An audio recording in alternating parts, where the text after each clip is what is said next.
do you use symbols in your homeschooling or in your home at all? It's an interesting question because I am actually someone who loves meaning behind everything, and it's kind of a hard question for me to answer because I feel like it's so ingrained in me, it's hard for me to notice the obvious.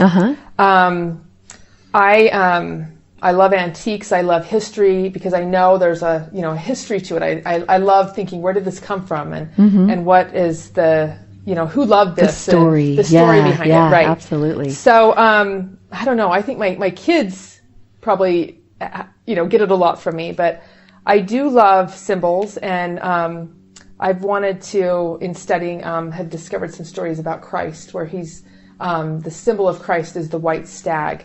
And, coming to Christ and finding to Christ. And I've, thought about the idea of naming my home. I'm a name person. I love that, the White Stag Haven or something like that. Oh, cool. I like kids that. Feel is a safe place, from the outside world. Yeah.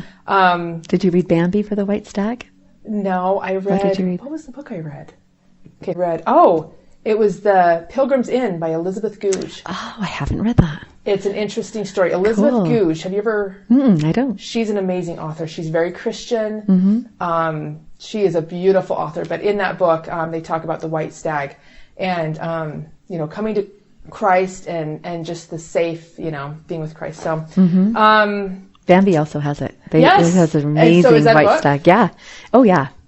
Yeah, Bambi the book. Have you not read it? I've never read it. Oh my gosh, you've got to read it. Yeah. Really? Yeah, no, it's super good. It's really fun and frilly, but it puts in these depth of principles in it. Like one of them was, I love asking my mom questions, even when she doesn't even tell me the truth. I still love it. And when it's not the right answer, it's okay because it's still fun. Yeah. And he goes on for like a page and a half just about the love of questions. Interesting. Yeah, and so it's throughout the whole book. Sometimes those old Disney movies, to go back and read the book, they seem so lighthearted and whatnot, you know what I mean? But like I've read Tarzan, and that's a pretty amazing book if you've ever read that one, and you watch the cartoon and it's just kind of a fun little cartoon and whatnot, but it's a really interesting, deep story about someone and their love of learning and he teaches himself to read and goes through it. It's pretty cool. But anyway, so neat. Yes, I do feel like, something that we do in terms of general conference is my husband did this growing up.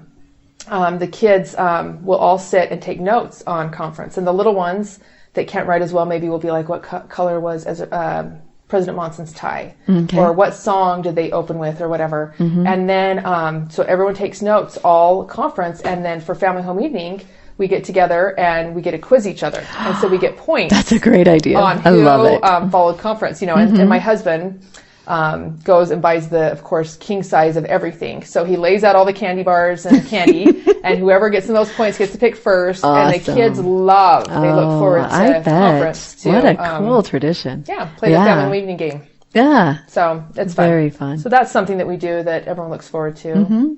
And I just read The Robe, and I love. Have you read that? Yes, I have. Oh, amazing! Wow. The symbol of Christ, the fish. And I want to put that over my door. And of course, assuming it's appropriate with LDS or whatever. But I'm such a simple person, and I love meanings behind everything. That's my thing. That's so crazy that this is so hard for me because everything has meaning to me. I love collecting antiques because they have meaning. They have a history. To be notified of our newest YouTube videos, be sure to click the subscribe button here.